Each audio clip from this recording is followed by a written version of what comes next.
নমস্কার, আমি বিরাজ মুখোপাধ্যায়, আইসি বানারহাট থানা এবং জলপাইগুড়ি জেলা পুলিশ মিডিয়া সেলের বিশেষ দায়িত্বে। আজকের এই ভিডিও বিশেষত তাদের জন্য, সেই সমস্ত যুবক যুবতীদের জন্য যারা অনলাইনে চাকরি খুঁজে বেড়াচ্ছে। চাকরি পেতে হলে অনলাইনে আসতেই হবে, অনলাইনেই চাকরি খুঁজতে হবে, এর কোনো গত্যন্তর নেই। কিন্তু অনলাইনে চাকরি খোঁজার জন্য কিছু বিষয়ে সাবধানতা অবলম্বন করা দরকার, যে বিষয়গুলি আমি সারাংশ করে আজকের এই ভিডিওতে বলে দিচ্ছি। তো চাকরি প্রত্যাশী যুবক যুবতী যারা এই ভিডিও আমার এই দেখছো, তারা নিজেরা এটা অনুধাবন করো এবং তোমাদের সহপাঠী, তোমাদের বন্ধুবান্ধব সবাইকে এই ভিডিওটি শেয়ার করবে। এবং যে সমস্ত অভিভাবকগণ এই ভিডিওটি দেখছেন, তারা তাদের নিজেদের ছেলে মেয়েদের এই ভিডিওর ব্যাপারে জানাবেন। অনলাইনে চাকরি খোঁজার ক্ষেত্রে আমি যে সারাংশ করেছি তাতে মোটামুটি 10টি বিন্দু আছে।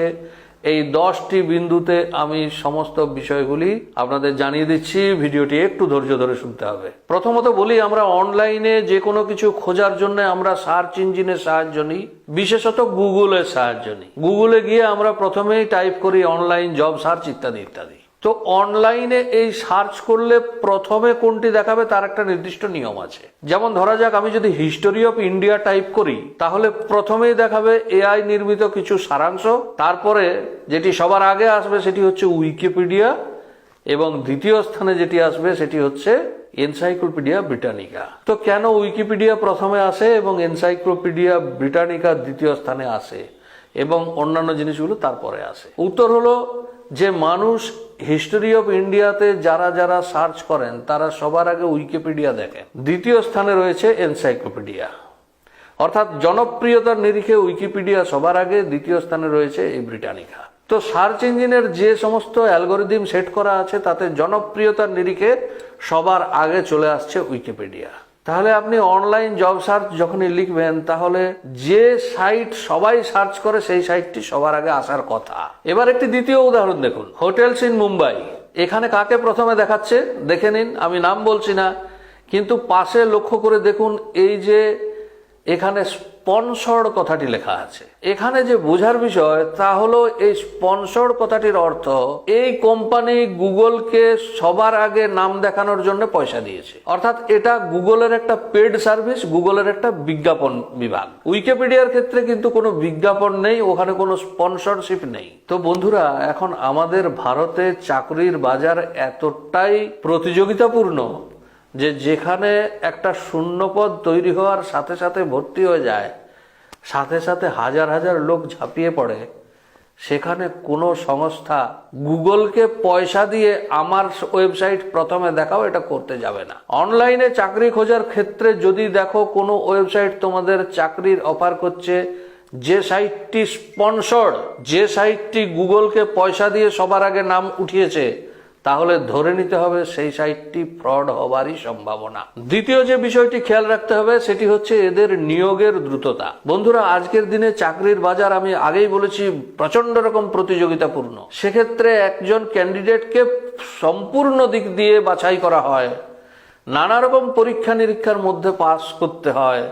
সেখানে 10 জনের মধ্যে 1জন 2জনের চাকরি হয়।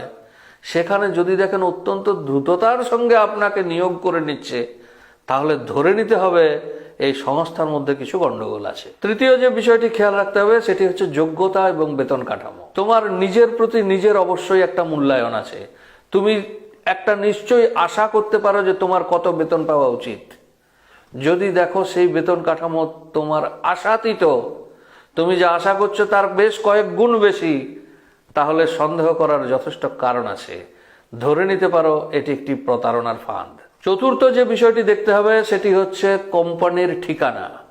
অনলাইনে যতই কাজ হোক, কোম্পানির একটা নির্দিষ্ট অফিস থাকবে, তার একটা ঠিকানা থাকবে। সেই ঠিকানাটি যাচাই করতে হবে, প্রয়োজনে অন্য সোর্স মারফত যাচাই করতে হবে। সেই কোম্পানিতে বিভিন্ন পদাধিকারী যে সমস্ত ব্যক্তিরা আছেন তাদের বাস্তবতা খুঁজতে হবে। কোম্পানির ল্যান্ডলাইন ফোন নাম্বার বা কোম্পানির নির্দিষ্ট ফোন নাম্বার খুঁজে বার করতে হবে। আজকালকার দিনের এরকম হোয়াটসঅ্যাপে চাকরি, মেসেঞ্জারে চাকরি, এইগুলি এড়িয়ে চলতে হবে ভাই। 5 নম্বরে যে বিষয়টি খেয়াল রাখতে হবে সেটি হচ্ছে তাদের ওয়েবসাইটের ডিজাইন। এই সমস্ত ওয়েবসাইটের ডিজাইন সাধারণত সাদামাটা হয় এবং চোখে পড়ার মতো বানান ভুল, ব্যাকরণ ভুল যদি থাকে তাহলে বুঝতে হবে এটি একটি প্রতারণার ফাঁদ। অনেক সময় এরা কোনো প্রতিষ্ঠিত কোম্পানির নকল ওয়েবসাইট বানায়, সেই ক্ষেত্রে আসল ওয়েবসাইটটি খুঁজে বের করতে হবে। অর্থাৎ নকল ওয়েবসাইট সহজে খুঁজে পাওয়া যাবে না, নকল ওয়েবসাইটের লিঙ্ক তারা প্রোভাইড করে থাকে। এই সমস্ত লিঙ্ক প্রোভাইড যদি করে থাকে, উদাহরণ হিসেবে তুমি একটি ব্যাংকের চাকরিতে ঢুকতে চলেছো, যারা তোমার অনলাইনে ইন্টারভিউ নিচ্ছে তারা তোমাকে একটি লিঙ্ক পাঠালো, যে লিঙ্কের মাধ্যমে তুমি সেই ব্যাংকের ওয়েবসাইটে ঢুকছো।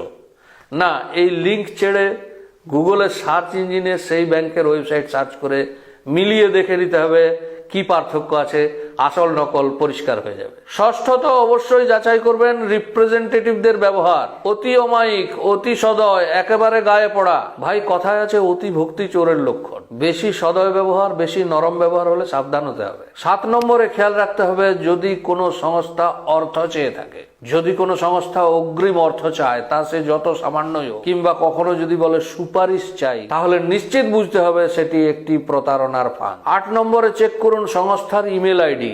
যদি তাদের নিজস্ব ডোমেন না থাকে তাহলে সাবধান হতে হবে। উদাহরণ দিয়ে বুঝিয়ে দিই, এবিসি যদি একটি কোম্পানির নাম হয়, তার ইমেল আইডিটি হবে xyz@abc.com, কিন্তু যদি তার ইমেল আইডিটি হয় xyz@gmail.com, yahoo.com, তাহলে একটু সাবধানে থাকতে হবে ভাইরা। নবমত, দেখতে হবে কোম্পানি কি তোমার কাছে ব্যক্তিগত তথ্য চাইছে।